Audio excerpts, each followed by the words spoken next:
kalau misalkan merek kita itu sudah terdaftar, nah tapi sudah kadaluarsa Bu, apakah merek tersebut bisa didaftarkan kembali atau apakah bisa diperpanjang? Nah, kalau perpanjang jelas tidak bisa. Terhadap merek status sudah kadaluarsa artinya sudah tidak ada lagi perlindungan hak eksklusifnya dari negara. Nah, ya, karena sudah habis masa perlindungannya dan si pemilik merek tidak memperpanjang. Jadi dia otomatis kadaluarsa.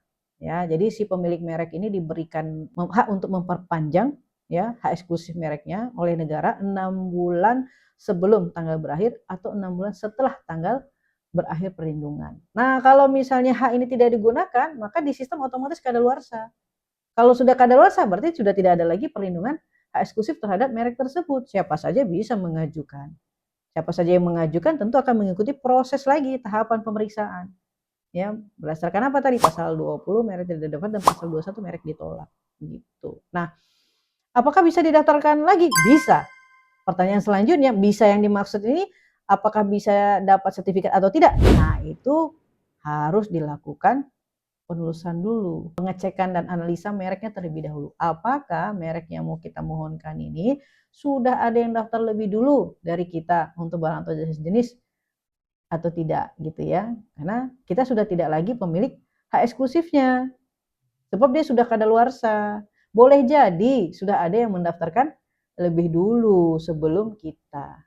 Nah, jadi harus kita lakukan cek analisa mereknya di pangkalan data kekayaan intelektual ya. Kalau cek saja kan bisa ya. Nah, yang penting itu kan dianalisa ya. Setelah dicek kita analisa apakah merek ini berpotensi didaftar atau tidak ya. Kalau dikatakan berpotensi untuk didaftar artinya merek ini tidak terpenuhi tuh unsur merek yang tidak dapat didaftar dan unsur merek yang ditolak. Unsur merek tidak dapat didaftar di pasal 20, unsur merek yang ditolak itu di pasal 21 Undang-Undang Nomor 20 tahun 2016. Nah, itu harus kita analisa dulu. Salah satunya apa? Apakah merek ini sudah ada yang daftar atau belum?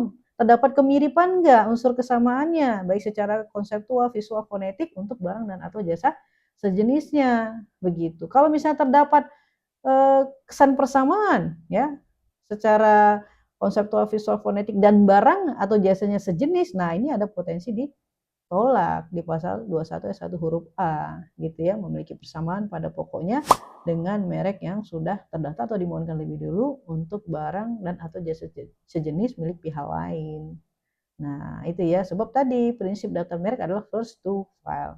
Nah, oleh karenanya bagi si pemilik merek ya, jangan lupa mengecek ya tanggal berakhir perlindungannya sehingga bisa warning dalam diri untuk segera diperpanjang kalau memang masih menggunakan ya gitu, atau bisa menunjuk kuasanya konsultan hakim yang terdaftar resmi untuk memonitor ya aset intangible-nya, merek-mereknya, sertifikat mereknya kapan mau berakhir ya, bisa nanti dibantu oleh konsultannya untuk diingatkan untuk diperpanjang begitu.